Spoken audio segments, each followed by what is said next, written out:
Isang pharmaceutical company tinanggi ang pagiging sangkot sa multi-level marketing. Detalye ng balitang yan mula kay Kapatid Troy Gabas. Troy. Salita na ang kampanyang Belkes Pharmaceutical Incorporated kung saan itinanggi ang akusasyon na sangkot sila sa multi-level marketing scheme sa bentahan ng kanilang mga gamot.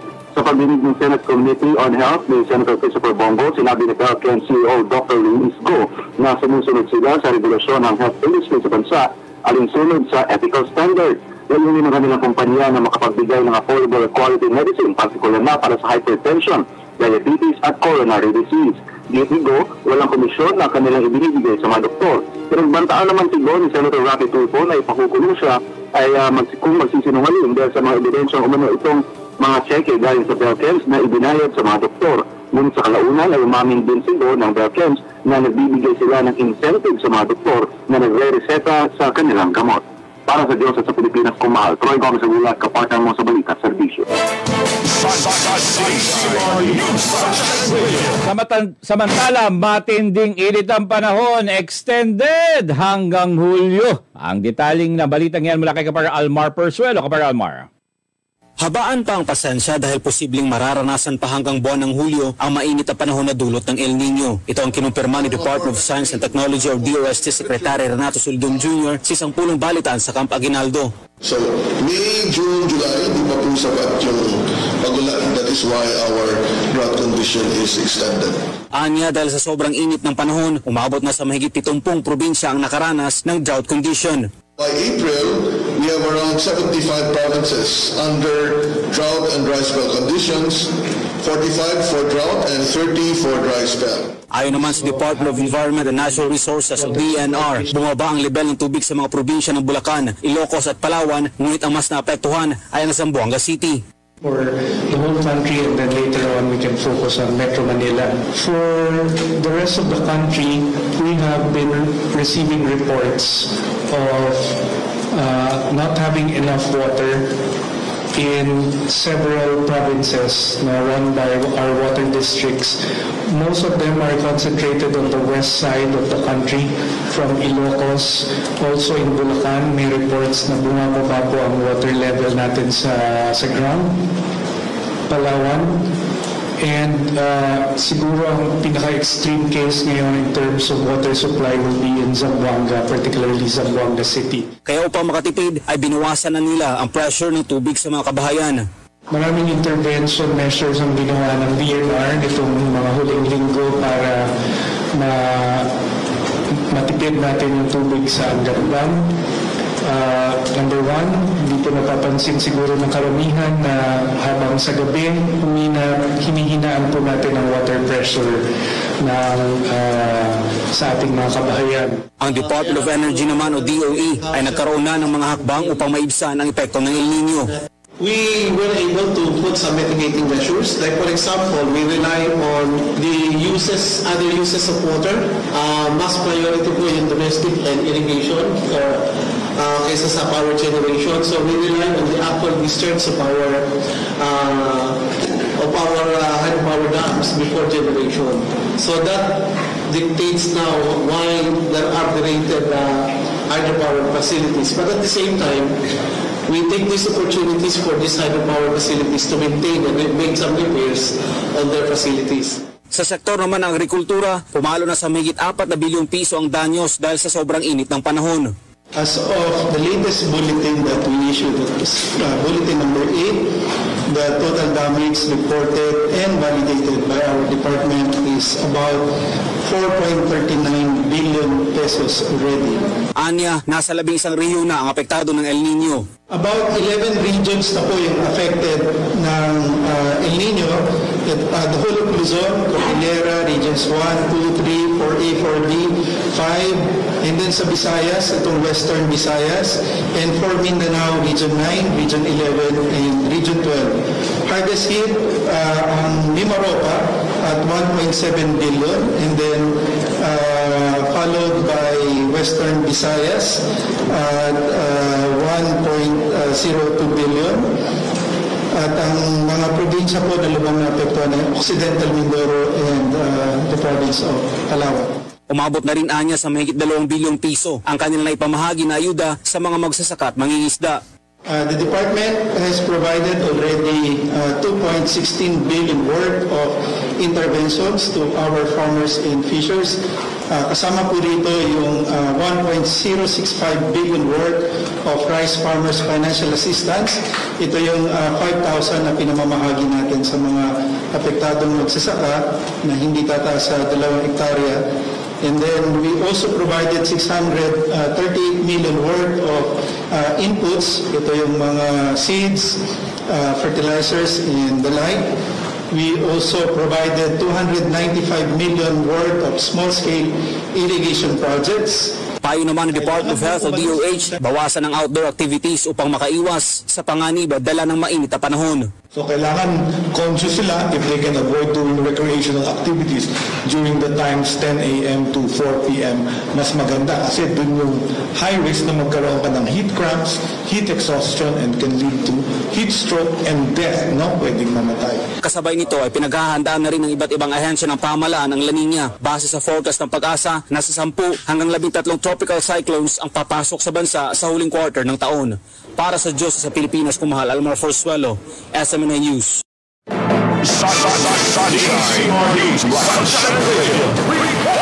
At sa iba pang mga balita, pagrepaso ng minimum wage sa bawat rehiyon, inutos ni PBBM. Ang detalye ng balitang yan mula kay Kapar Creslin. Katarong Kapar Creslin.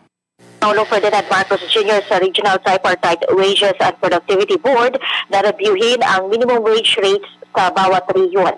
Ginawa ni Marcos ang direktiba sa kanyang talumpati sa Labor Day with the President event sa Palasyo ng Malacanang ditong umaga ng Miyerkules.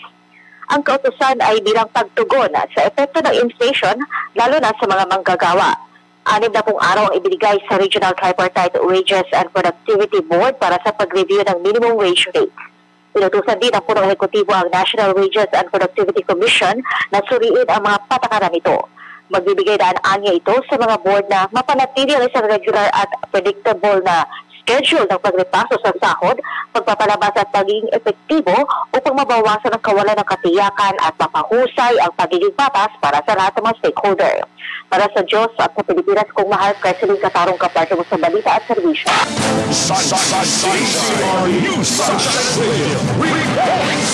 Samantala, MNLF Chair ng Davao City nagpahayag ng paggalang kay Pastor ACQ dahil sa kalaman nito sa Holy Quran. Ang detalye ng balitang yan mula kay Kabar MJ Mondihar. Kabar MJ. And you know, in my study, violence has no place in Islam. Violence has no place in Islam. This is the reminder of the Quran. Yan ay bahagi ng isa sa mga pangangaral ni Pastor Apollo C. Kibuloy ng The Kingdom of Jesus Christ kaugnay sa paksa ng kapayapaan. Lalo na't may digmaan ngayon sa gitnang silangan kung saan ang lahat ay nananawagan ito. Bukod sa banal na Biblia, biyasa rin ng butihing pastor sa mga turo ng Holy Quran, ang banal na aklat ng mga kapatid dating Muslim. At ayon sa Holy Quran, and I quote, "We made a covenant with you that you shall not shed your blood, nor shall you evict each other from your homes. You agreed and bore witness." Holy Quran, chapter 2, verse 84. Malinaw ani Pastor Apollo na kapayapaan ang hanap ng mga kapatid nating Muslim. Bagay na siya dapat ipalaganap sa buong mundo, lalo na dito sa Pilipinas. The traits of the believers are reflected not in violence as understood from these verses. They, and I quote, "They avoid gross sins and vice, and when angered, they forgive. They respond to their Lord by observing prayers or salat. Their affairs are decided after due consultations among themselves, and from our provisions to them, they give to charity." Now, I praise Pastor Apollo Kibuloy for such preaching the Holy Quran at saka yung hadis. Viral sa social media ang pangangaral na iyon ng butihing pastor na may daan-daang libong views. Hanga rin ng netizens sa mga paliwanag ni Pastor Apollo na nagsusulo ng pagkakaisa sa mga Kristiyano at Muslim. At para sa State Chairman ng Moron National Liberation Front o MNLF Davao City na si Aziz Mongkolamit, kagalang-gala mga pahayag ni Pastor Apollo na napanood niya sa internet. Kaya para sa MNLF at sa Muslim community, hindi kapani-paniwala ang mga paninira ngayon sa butihing pastor. Na-touch kami, mga Muslim, sa kanya. nagkaroon kami ng respeto sa kanya. That's why hindi ako maniwala na gagawa siya ng masama. Dahil pati Quran at saka yung hadith. The hadith is the other interpretation ng Quran. Alam niya. Sa Adiulamit, bihira sa isang pastor ang may malalim na pangunawa sa mga turo ng Islam. Kaya bukod sa pastor, kapatid na rin ang turing nilang mga Muslim kay Pastor Apollo. So, kung marinig mo man ako, I will call him Brother Pastor Apollo Quiboloy. Sana you live peacefully. Ngayon, you will be delivered na bigyan ka rin ng hustisya because everything is a destiny. Siguro ang pagkakataon na nangyari ito sa iyo, it's kagustuhan ng Panginoon natin. You will be vindicated sooner or later, inshallah, Pastor. Batay sa 2023 data ng Philippine Statistics Authority, nasa higit 6 na milyon ang mga kapatid nating Muslim sa buong Pilipinas. Karamihan sa mga ito ay nasa Mindanao kung saan rin nagmula ang Kingdom of Jesus Christ sa Davao City. Para sa Diyos sa Pilipinas kong mahal, MJ Mondeja, SMNI News.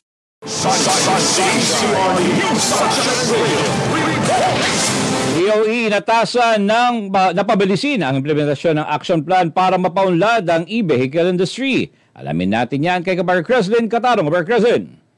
Inatasan ang Department of Energy at iba pang kaugnay na ahensya na pabilisin ang implementasyon ng action plans at mga estratehiya upang mapaunlad ang industriya ng electric vehicle. Ang kautusan ay ginawa ni Pangulong Ferdinand Marcos Jr. sa ginanap na sectoral meeting sa Malacanang nito Martes.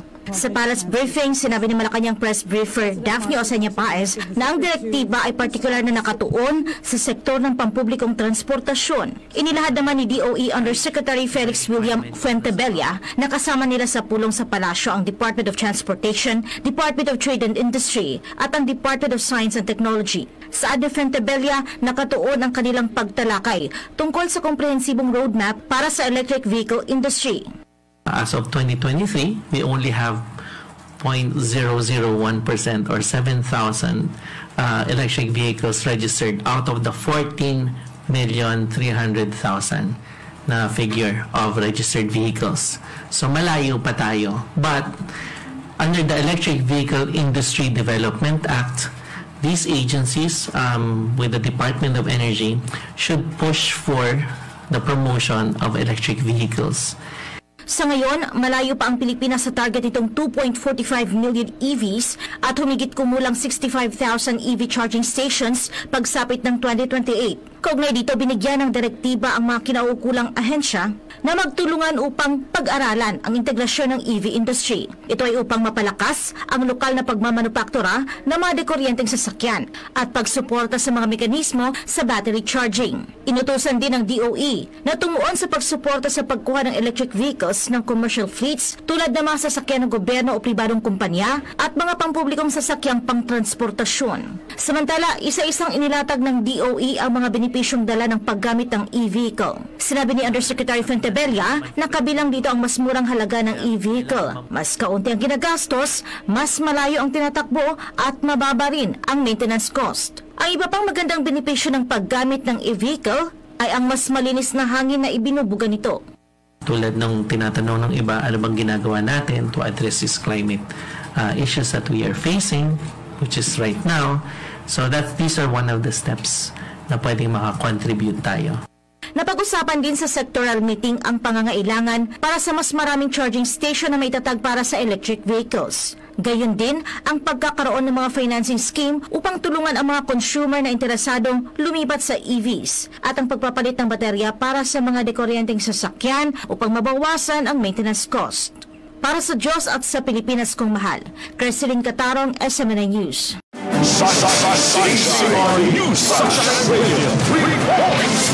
At dagdag pang balita, taong bayan, gulong-gulo na sa Marcos administration ayon sa Marcos Resign Movement. Alamin natin yan kay Kabar Angel Pastor. Kabar Angel. And bakit naman namin gusto mag-resign si Marcos, you know? alam mo, we won't give in to the abuses of the Marcos administration. Gulong-gulo na ang taong bayan. So, yun nga, sabi ko nga, we all came together at binuo namin ito Marcos Resign Movement. Yan ang sinabi ni Vivian Velez, ang co-convener ng grupong Marcos Resign Movement laban sa administrasyon ngayon ni Pangulong Marcos Jr. Ayon kay Velez, matagal na ang kanilang panawagang magbitiw bilang Pangulo ng Bansa si BBM dahil sa pang-aabuso sa taong bayan at kakulangan sa pagtugon sa iba't ibang isyong kinakaharap ng bansa, lalo na ang pagkakasangkot nito sa paggamit umano ng iligal na droga. Isa rin sa dahilan ani Velez kung bakit nabuo ang grupong Marcos Resign Movement ay dahil sa pagsasawalang bahala ng gobyerno sa mga hinaing ng mayorya sa mga Pilipino, partikular na ang isyu ng korupsyon, patuloy na pagtaas ng mga bilihin at kagutuman sa bansa. Ang nakakatakot dito, sinungaling ang ating gobyerno. Yun ang isa pa sinungaling ang ating gobyerno. So, aside from addressing na lang sana kung ano yung mga hinaing ng taong bayan, magsisinungaling sila. So, yan ang talagang napaka-critical, no? Na gawain ng isang gobyerno. Agri, smuggling, di ba pagkain yan? I mean, food security yan. Bakit merong mga ganito, no? So, maambilis kasi sinasabi mo 2 years lang, pero yung 2 years na yon, ang dami na nangyayari. Kaya nga ang taong bayan, pagod na pagod na. Ako pagod na ako dito sa administrasyon na ito. Sa halip anya, nakatuwang ni Marcos Jr. ang ibang ahensya ng gobyerno para mapaganda ang kanyang imahe. Tila walang kibo at tahimik lang sila, dahilan kung bakit mas lalong nawawala ang tiwala ng taong bayan sa Pangulo. Walang investigation. Yun nga yung sinasabi ko, it's public trust and national security. Diba? Nasaan yung mga yun? Impeachable ground lahat yun Pero bakit walang kumikibo? Pera ba ang maandar dito? Ganito na ba yun? Pera-pera na lang? Sa huli, may mensahe naman sa publiko ang grupong Marcos Resign Movement. In your small way, you don't have to affiliate with us. You don't have to be in assembly or in a group of people. On your own, makakagawa po kayo ma-voice out ninyo po ano yung mga hinaing nyo dito sa ating Pangulo. Para sa Diyos at Pilipinas, kumahal Angel Pastor, SMNI News. At para sa uling detalye ng ating balitang nasyonal, buhay ni ex-PDEA Agent Jonathan Morales hindi babalik sa normal matapos tumestigo laban kay PBBM. Yan ay ayon kay dating whistleblower. Alamin natin ka detalye ng balitang yan mula kay MJ Mondihar. Kabay MJ. Would you agree na yung buhay ngayon ni Agent Morales ay hindi na babalik sa normal after niya magsalita against the sitting president? Yes. Yan ang sagot ni Sandra Cam, isang dating whistleblower na minsan nang nakabangga ang isang presidente ng Pilipinas. Tumestigo siya noon kay dating Pangulong Gloria Macapagal-Arroyo sa isyu ng weteng. Ganito rin ang nakikita niyang pinagdadaanan ngayon ng dating PDEA agent na si Jonathan Morales na siyang pumirma sa 2012 Pre-Operations Report kung saan target ng PDEA si noong senador at ngayon Pangulong Bongbong Marcos sa isang anti-drug operation. Lumitaw na sa investigasyon sa Senado si Morales kung saan inungkat kung paano nag-leak ang PDEA documents na viral ngayon sa social media kung saan laman nga ang pangalan ng kasalukuyang Pangulo. I really pitied him yesterday. As a matter of fact, I cried. Dahil alam ko, mahirap dumepensa ng sarili niya. That everybody is getting his head yesterday. Lahat na lang tatawagin siya ng kung ano-ano. Pinasinungalingan naman ng kasalukuyang liderato ng PDEA ang mga revelasyon ni Morales.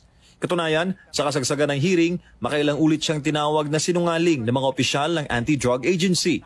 Pero payo ni Cam na presidente rin ng Whistleblowers Association of the Philippines, asahan na dadaan sa butas ng karayom ang bagong litaw na whistleblower. During my time, GMA was so strong at that time. Pero ang unang kumupkup sa akin ay ang simbahan, led by the late Archbishop Cruz sa CBCP. Then, pinaubaya na niya ako kay Senator Ping Lacson. Saad niya, si former Senator Lacson ang nagbigay sa kanya noon ng security detail, bagay na dapat rin gawin ng mga senador ngayon. Kaya panawagan niya kay Senate President Mig Zubiri at sa iba pa. Yan ngayon, sa kapanahonang ito, na very volatile kanyang buhay, At any moment pwede siyang patayin, pwedeng kidnapin ang kanyang anak. Para naman sa isang law expert, may dalawang opsyon na pwedeng gawin si Morales para humingi ng proteksyon. Sa tingin natin, kung may tiwala kayo sa DOJ, kasi ang DOJ is under the Executive Department, pwede sila mag-apply sa Witness Protection Program sa DOJ. But kung hindi naman, pwede silang kumuha ng mga security dito sa Senado. Ayon pa kay Tolentino, karapatan din ng whistleblower na magkaroon ng abogado sa mga pagdinig. Makikipag-ugnayan naman ang grupo ng mga whistleblower kay Morales para magpaabot ng tulong. Panawagan naman nila sa pamahalaan na bigyan ng tamang pagtrato ang mga katulad nilang handang magbuwis ng buhay sa ngalan ng katotohanan. Focus lang, Mr. Morales, just focus. I love you and I congratulate you the way